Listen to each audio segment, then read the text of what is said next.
ಸಲಾಂ India foundation ಅವರು ಅದ್ಭುತವಾದ ಕಾರ್ಯಕ್ರಮವನ್ನು ಹಮ್ಮಿಕೊಂಡಿದ್ದು, ಈ ಕಾರ್ಯಕ್ರಮದಲ್ಲಿ ನಮ್ಮ ಆಸ್ಪತ್ರೆಗೆ ವೀಲ್ ಚೇರ್ಗಳನ್ನು ಕೊಡ್ತಾ ಇದ್ದಾರೆ. ಈ ವೀಲ್ ಚೇರ್ಗಳಿಂದ ಸಾಕಷ್ಟು ಬಡ ರೋಗಿಗಳಿಗೆ ಅಥವಾ ಕಾಲಿಲ್ಲದವರಿಗೆ ಅಥವಾ ನಮ್ಮ ರೋಗಿಗಳನ್ನು ಒಳಗೆ ಶಿಫ್ಟ್ ಮಾಡತಕ್ಕಂಥ ವಿಭಾಗದಲ್ಲಿ ಬಹಳಷ್ಟು ಅನುಕೂಲ ಆಗ್ತದೆ. ಇದೇ ರೀತಿ ಇವರು ಸಾಕಷ್ಟು ಕೆಲಸಗಳನ್ನು ನಿರ್ವಹಿಸಿಕೊಂಡು ಬಂದಿದ್ದಾರೆ ಈ ಹಿಂದೆನೂ. ಹಾಗೂ ಡಯಾಲಿಸಿಸ್ ಮೇಲಿರ್ತಕ್ಕಂಥ ಕಿಡ್ನಿ ತೊಂದರೆ ಇರ್ತಕ್ಕಂಥವರು ಹಾಗೂ ಡಯಾಬಿಟಿಸ್ ಇಂದ ಕಾಲ್ ಗ್ಯಾಂಗ್ರೀನ್ ಆಗಿರ್ತಕ್ಕಂಥವ್ರು ಅಥವಾ ಹಾರ್ಟಿನ ತೊಂದರೆಗಳಿಂದ ಬಳಲತಕ್ಕಂಥವ್ರಿಗೆ ಬಹಳಷ್ಟು ಕನಿಕರದಿಂದ ಸೇವೆಯನ್ನು ನಿರ್ವಹಿಸಿಕೊಂಡು ಅವರ ಕ್ಷಮತೆಯನ್ನು ಸದಾ ಕಾಳಜಿ ವಹಿಸಿ ನಿರ್ವಹಿಸ್ತಾ ಬಂದಿದ್ದಾರೆ. ಈ ನಿಟ್ಟಿನಲ್ಲಿ ಇವರು ಸಾಮಾಜಿಕ ಸೇವೆ ಬಹಳಷ್ಟು ಶ್ಲಾಘನೀಯ. ಹಾಗೂ ಇವರ ಸಾಮಾಜಿಕ ಸೇವೆಯನ್ನು ನಾವೆಲ್ಲ ಗುರುತಿಸಿಕೊಂಡು ಇನ್ನೂ ಹೆಚ್ಚು ಅವರ ಸೇವೆಯನ್ನು ಪಡೆದುಕೊಂಡು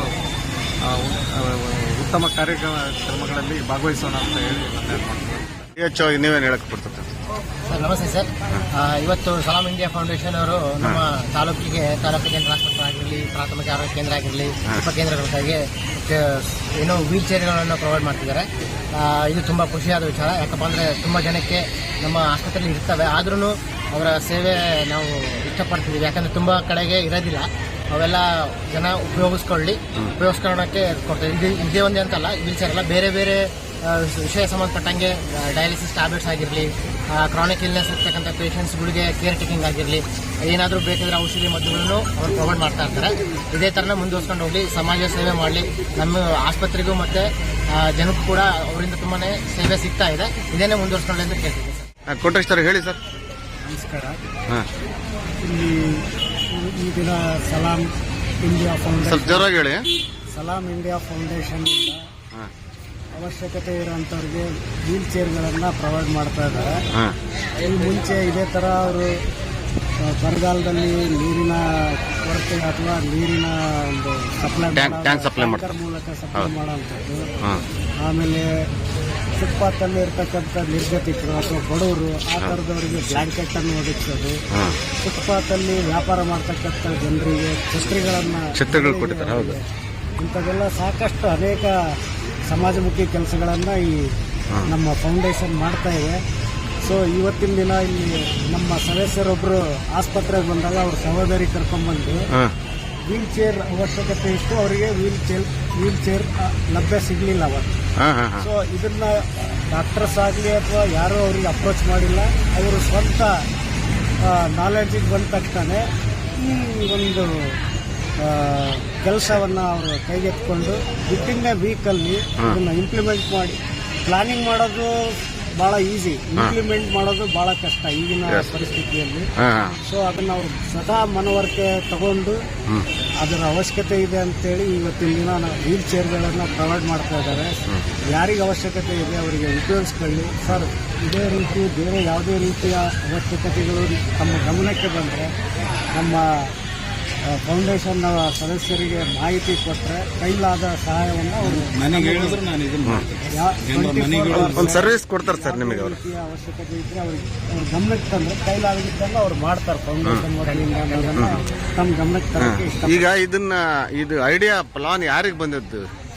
ನಮ್ಮ ಸಲಾಂ ಇಂಡಿಯಾ ಫೌಂಡೇಶನ್ ಹಿದಾಯತ್ ಅವರು ಅವ್ರ ಸಹೋದರಿಂದ ಇಲ್ಲಿ ಕರ್ಕೊಂಡ್ಬಂದಿದ್ರು ಹಾಸ್ಪಿಟಲ್. ಅವತ್ತು ಅವ್ರಿಗೆ ಯಾವುದು ವೀಲ್ ಚೇರ್ ಅವಶ್ಯಕತೆ ಇತ್ತು. ಕೆಲವೊಂದು ಕೆಟ್ಟೋಗಿದ್ದು, ಕೆಲವೊಂದು ತಿದ್ದು, ಅದಕ್ಕೆ ಆಲ್ರೆಡಿ ಬಹಳಷ್ಟು ಜನರಿಗೆ ಬೇಕಾಗ್ತದಲ್ಲ, ಒಂದ್ಸತಿ ಸಿಗಲ್ಲ, ಸಿಗದೆ ಇರೋ ಕಾರಣಕ್ಕೆ ಇಲ್ಲಿ ಇನ್ನೂ ಸ್ವಲ್ಪ ಅವಶ್ಯಕತೆ ಇದೆ, ನಾವಿಲ್ಲಿ ಕೊಡಬೇಕು ಅನ್ನೋದು ಅವ್ರ ಗಮನಕ್ಕೆ ಬಂತು. ಅವರು ಯಾರಿಗೂ ಹೇಳಿಲ್ಲ, ಇವತ್ತಂದು ಹ್ಯಾಂಡ್ ಓವರ್ ಮಾಡಿದ್ದಾರೆ. Okay okay thank you very much Kotresh sir ಹೇಳಿ. ಸಲಾಂ ಇಂಡಿಯಾ ಅಧ್ಯಕ್ಷ ಹಿದಾಯತ್ಗೂ ಮತ್ತು ನಿಮ್ಮ ಎಲ್ಲ ಈ ಒಂದು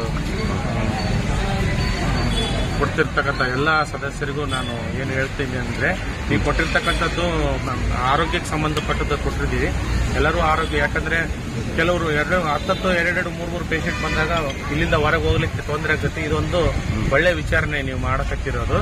ಇನ್ನೊಂದು ನಮ್ಮಲ್ಲಿ ಏನು ಹೇಳ್ತಿದ್ದೀವಿ ಅಂತಂದರೆ, ಸುಮಾರು ನಮ್ಮಲ್ಲಿ 9 PSC, 8 PSC, 1 CSC, 1 GH ಇದರಿಂದ ನೀವು 10 ಕಳಿಸಿದ್ದೀರಿ. ಇದು ಒಳ್ಳೆ ವಿಚಾರಣೆ ಮಾಡ್ತಿರ್ತಕ್ಕಂಥ ವಿಷಯ. ಸದ್ಯಕ್ಕೆ 10 ಕಳಿಸಿದ್ರೆ ಮತ್ತೆ ಇನ್ನೊಂದು ಪ್ರೊವೈಡ್ ಮಾಡ್ತಾರೆ. ನಮ್ದು ಇನ್ಸ್ಟಿಟ್ಯೂಷನ್ ಇರೋದು 10 ಈ ಸದ್ಯ ಒಳ್ಳೆ ಕರೆಕ್ಟ್ ಕಳಿಸಿದ್ದೀರಿ. ಇವಾಗ ಅದೊಂದು ಹೆಮ್ಮೆ ಪಡ್ತಕ್ಕಂಥದ್ದು. ಇನ್ನೊಂದು ಏನ್ ಹೇಳ್ಬೇಕಂದ್ರೆ, ನಮ್ಮಲ್ಲಿ TB ಕೇಸ್ಗಳು ನಾವು TB ಮುಕ್ತ ಭಾರತ ಅಂತ ನಾವು ಮಾಡ್ತಾ ಇದ್ದೀವಿ. ಅದರಲ್ಲಿ ಇವಾಗ ಎಲ್ಲ ಗ್ರಾಮ ಪಂಚಾಯತಿ ವಾರ ತಗೊಂಡಾಗ TB ಮುಕ್ತ ಗ್ರಾಮಗಳನ್ನ ನಾವು ಮಾಡ್ತಾ ಇದೀವಿ. ಅಲ್ಲಿ ಇರ್ತಕ್ಕಂಥ ಕೇಸ್ಗಳಿಗೆ ನಾವು TB ಕಾಯಿಲೆಗಳು ಇರ್ತಕ್ಕಂಥವ್ರು ಅವರು ನ್ಯೂಟ್ರಿಷನ್ ಇಂದ ಬಳಸ್ತಾ ಇದ್ದಾರೆ. ಅವ್ರಿಗೆ ಏನಪ್ಪಾ ಅಂದ್ರೆ ನಿಶಕ್ತ ಹಿಂಗ್ ಇರ್ತದೆ ನಮ್ಮ ಟ್ಯಾಬ್ಲೆಟ್ ತಗೊಂಡಿಂದ ಅವ್ರಿಗೆ ಸ್ವಲ್ಪ ನೀವು ನಿಕ್ಷಯ ಮಿತ್ರ ಅಂತ ಅಡಾಪ್ಟ್ ನ್ಯೂಟ್ರಿಯೆಂಟ್ಸ್ ಕೊಡ್ತಕ್ಕಂಥದ್ದು ಒಂದು ಯೋಜನೆಯನ್ನು ಹಮ್ಮಿಕೊಳ್ಬೇಕು ನೀವು. ಯಾಕಂದ್ರೆ ನಮ್ಮಲ್ಲಿ ಈ ಸದ್ಯಕ್ಕೆ ಆನ್ ಹ್ಯಾಂಡ್ ಕೇಸ್ ಒಂದು 65 TB ಕೇಸಸ್ ಇದಾವು. ಆ ಫುಡ್ ತಗೊಂಡು ಅವರು ಆರೋಗ್ಯವಾಗಿರ್ತಾರೆ, ಚೆನ್ನಾಗಿ ಊಟ ಮಾಡಿ ನಮ್ಮ ಟ್ಯಾಬ್ಲೆಟ್ಸ್ ನ. ಅದೇ ತರ ನಮ್ಮ ಅಗರಿಬೊಮ್ಮನಹಳ್ಳಿಯಲ್ಲಿ ಇರ್ತಕ್ಕಂಥ ಅರ್ಬನ್ ಇರ್ಲಿ ರೂರಲ್ ಇರ್ಲಿ ಅವ್ರಿಗೆ ಕೂಡ ನೀವು ನ್ಯೂಟ್ರಿಷನ್ ಫುಡ್ ಕಿಟ್ಸ್ಗಳನ್ನ ಪ್ರತಿ ತಿಂಗಳ ಕೊಡುವಂತ ವ್ಯವಸ್ಥೆ ಮಾಡಿದ್ರೆ ಅವರು ಅದ್ರ TBಯಿಂದ ಬಳಲ್ತಕ್ಕಂಥವ್ರು ಆರೋಗ್ಯವಾಗಿರ್ತಾರೆ ಅಂತಂದು ನನ್ನ ಅನಿಸಿಕೆ. Thank you very much. ಅದು ಏನಂತೆ ನಮ್ಮ ಇವ್ರಿಗೆ ಸಲಾಂ ಇಂಡಿಯಾ ಫೌಂಡೇಶನ್ ಮಾತಾಡಿ ಅದು ಇವ್ರೇನ್ ಹೇಳ್ತಾರಲ್ಲ ಒಬ್ಬೊಬ್ಬರಿಗೆ 500 ರೂಪಾಯಿ ಬರುತ್ತೆ ಮಾತಾಡಿ ವ್ಯವಸ್ಥೆ ಮಾಡಿ ಅದೇ ನ್ಯೂಟ್ರಿಷನ್ ಫುಡ್ಗೋಸ್ಕರ ಒಂದು 500 ರೂಪಾಯಿ ಅವರಿಗೆ ಪ್ರತಿ ತಿಂಗಳು ಒಬ್ಬೊಬ್ಬರಿಗೆ ಸರ್. ಅದರಲ್ಲಿ TBಗೆ ಬೇಳೆ, ಮೊಟ್ಟೆ, ಆಮೇಲೆ ಏನು ಶಕ್ತಿಯುತ ಆಹಾರದ್ದು ಒಂದು ಕಿಟ್ ಇರುತ್ತೆ. ಆ ಕಿಟ್ ಪ್ರೊವೈಡ್ ಮಾಡೋದ್ರಿಂದ ಆ ಜನಕ್ಕೆ ಅನುಕೂಲಕರವಾಗುತ್ತೆ. ಅದರಿಂದ ಅವ್ರಿಗೆ ಕೂಡ ಬೇಗ ಚೇತರಿಸ್ಕೊಳ್ಳೋಕೆ ಅನುಕೂಲ. ಬರೀ ನಜೀರ್ ಈಗ ಹೇಳಿದ್ರಲ್ಲ ಇವರು ಇದನ್ನೆಲ್ಲ ನಿಮ್ಮಲ್ಲಿ ಮಾತಾಡ್ಕೊಂಡ್ಬಿಟ್ಟು ನಿಮ್ಮ ಫೌಂಡೇಶನ್ ಅಲ್ಲಿ ಇವ್ರು ಎಷ್ಟು ಬೇಕಾಗ್ತಾವ ಹೇಳಿದ್ರೆ ಅವ್ರಿಗೆ ಮಾಡ್ಕೊಂಡು ನಾವು ಅಷ್ಟು ಕಿಟ್ಟೆ ಮಾಡಿ ಪ್ಲಾನ್ ಮಾಡಿ ಬೇಕಾದ್ರೆ ಅವ್ರ ಮನೆಗೆ ತಲುಪಿಸ ಮನ್ಯಾಗ ಅಲ್ಲ ಅವ್ರ ಸೆಂಟರ್ ನಲ್ಲೇ ಬರ್ತಾರೆ ಅವರು ಅಲ್ವಾ ಸರ್? ಹಾ ಬರ್ತಾರೆ. ಹಾ ಸರ್, ಅಲ್ಲಿ ಬೇಕಾದ್ರೆ ಅವ್ರು ಕೊಡ್ತಾರೆ. Okay thank you very much sir.